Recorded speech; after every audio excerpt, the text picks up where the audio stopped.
Aloha, friends and fans. Welcome to the new Obsidian Mountain Raceway. It's been about 40 days and 40 nights and sprung us to this moment in time, and it took a lot of time, testing, building, rebuilding, more testing. Those of you out there that build, you know how the procedure goes. It's not just lay it out and let's go.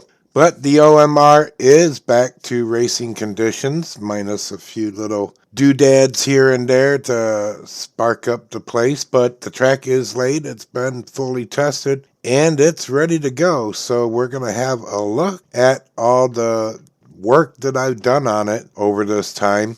And I want to thank the work crews and the local business owners for their hard work and cooperation during this construction phase. Ohana Freight, the Pit Row Garage, Tommy's Tacos and Kelp Burgers, of course. But now let's have a look at the work that these crews did in preparing the new Obsidian Mountain Raceway. It all began with a dream and a plan. Well, you know what they say about the best laid plans of mice and men. This is the layout I originally wanted, and it was working pretty good until I noticed the final straight was on the wrong side of the platform, and I wanted the final straight to be on the outside where I could more easily reach the clock to reset the timer and also recover the cars. If I had put a 180 at the second to last turn, I could have made it work, but part of the track would have been under the platform. And I already have one location that's going to require an additional camera, so I didn't want to make the editing any more harder on me than it already has been and will be.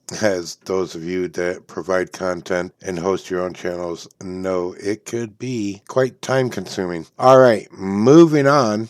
I did manage to get through it all, and I'm very happy with the final outcome.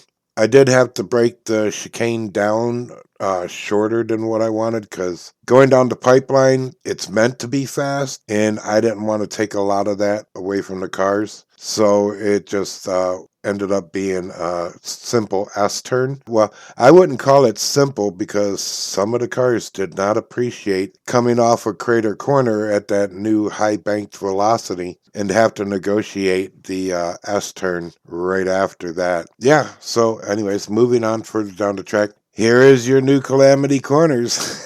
Have fun with this one, guys and gals.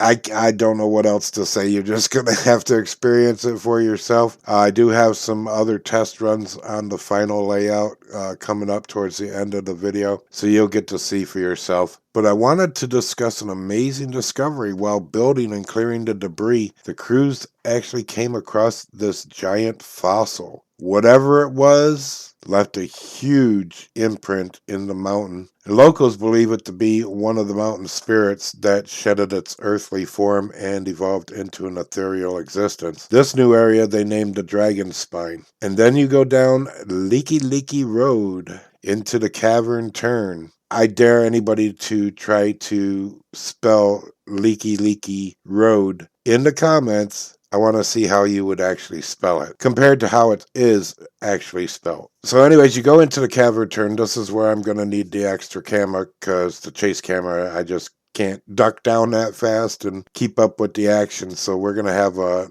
stationary camera down there to cover that action, if any. So I got the track laid.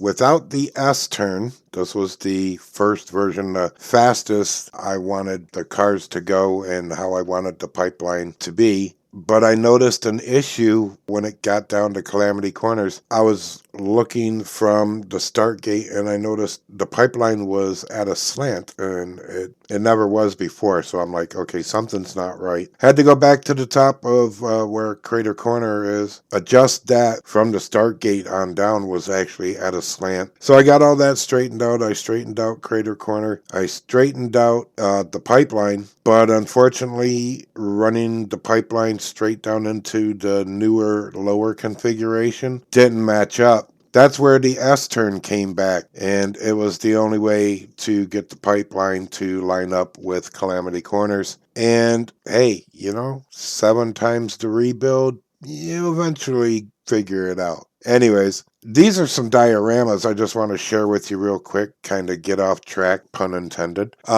But because I have limited space, I built these little diorama areas where I could take photos, do short recordings, whether it would be driver introductions or car show content. But this is the GDM showroom, what I use to film the car shows, and it has a rotating center display, and I can set some cars around it or just feature the car in the center, as I usually do when I do the car shows. And the top of the floor actually flips up so I can access the controls of the Lazy Susan or electric spinning display, whatever you want to call it. But yeah, so I put that together. That's where I'm going to be doing all my future car show videos or featured cars. And here we have the OMR inspection station. I've used this for the series What's in Your Garage that I did a bunch of shorts with a while back. It also can be used for driver car intro photos. I can change the sign and the background to a certain point, but mainly when I take the picture, as you're seeing, is the inspection station and just that slim sign above where it currently says Obsidian Mountain.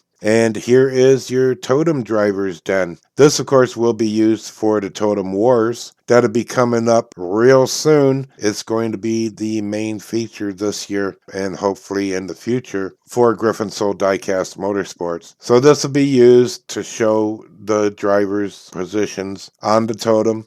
Starting from left to right, you have the bottom of the totem, driver number 10, and then all the way to the number 1 driver, who is currently Priestess in that Porsche 935 that had the speed record here on the Obsidian Mountain Raceway prior to these new changes. So we're going to have to do a whole lot of reworking and running all the cars down and seeing what kind of times we're getting.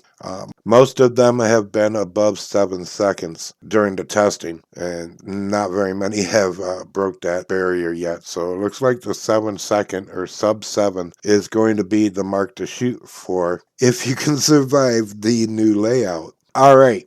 Let's get back to the OMR rebuild because progress was made, and with a few of the spool heads curves to form that new S-turn, I slapped it in the pipeline and got the proper angle and trajectory now. And I could finally start on the scenery phase. Yay! So I got all the billboards in place and I reinforced them all, knowing the kind of beatings that a lot of them took in the previous iteration of the OMR. So they've been reinforced, and I put a stiffer back plate on them, as well as using little 1/2-inch blocks to anchor them onto the OMR platform. And I'm still working on the scenery for Calamity Corners. I was thinking about putting in a junkyard, quite apropos for this area, but it's probably going to be a campground, at least for now. And then into the belly of the beast, or rather over its spine, I'll be adding a little grass here and place the shrine at the head of the dragon.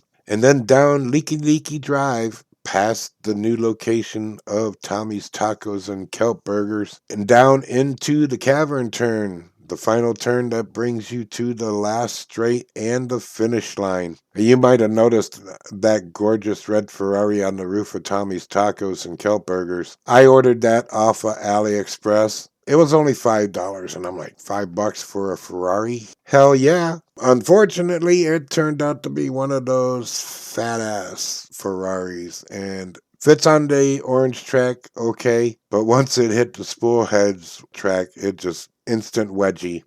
So that was a no-go. So it's going to be a show car up there on Tommy's Tacos roof, along with a white Ferrari Testarossa that I got that turned out to be a Hot Wheels Corgi hybrid. So more than just a little bummed that I can't race it. But as my friend from Elevation Diecast Racing says, if it's not fast, at least it looks good on the shelf. And in this case, it looks good on top of Tommy's Tacos and Kelp Burgers. I got a few more pieces to add to the scenery and finish up the landscaping. But first, here's a few of those test races I had told you about earlier. And you can see for yourself how the cars are going to react. I used metal on metal. I used plastic chassis. chassis, metal body. So I had all kinds of varieties out there. I even ran the big rigs down it. Well, one big rig down it. Figured if one big rig can make it, the rest of them got to have the same chance, right? All right, so we'll check out these races and then we'll get back to the update.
All right, we're back, and I hope you enjoyed those little test races. I was, because I've been jonesing so bad to get back to racing. And that was part of the stress of doing the rebuild, was like, this has got to get done. I got to bring the OMR back so you all can get back to racing on it, right? So that chicane, I have to tell you, it will throw some cars. I'm not sure if it's a weight or speed thing, combination of both, a little of this, a little of that. It only happened a few times during testing, but you've been warned.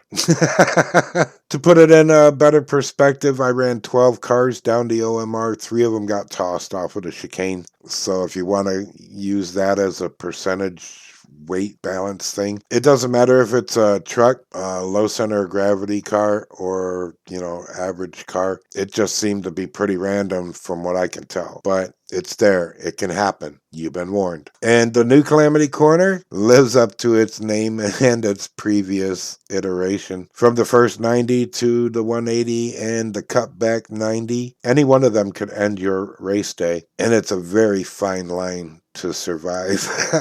I'm sorry to say. Should be quite exciting. We'll just have to see what the future of Calamity Corners holds for you. This new edition, I'm currently calling it the Temple Turn. It's where the shrine is. They decided, because the locals believe that this giant fossil dragon beastie, whatever it might have been, is the spirit of the mountain. So of course they wanted to have a shrine down there. And I figured that was a good spot to do that, and so we did. Now, if you made it this far, your chances are good that you'll make it to the finish line. Not going to guarantee that, but your chances are a lot better once you've made it down the pipeline and through Calamity Corners and over the Dragon's Spine. And now you're on your final straight, Memorial Drive. They flattened it out, and the crews replaced the memorial by building a park and placing the statue up there at the Memorial Park, right up there next to the GDM garage. And here's a view of the valley. We got the firehouse, the businesses that had to relocate, of course, Tommy's Tacos and Kelp Burgers, and a final look at the new Obsidian Mountain Raceway. As you enter and exit the crater corners, you'll notice the new crater that formed recently and a new team. This is the Demon Force.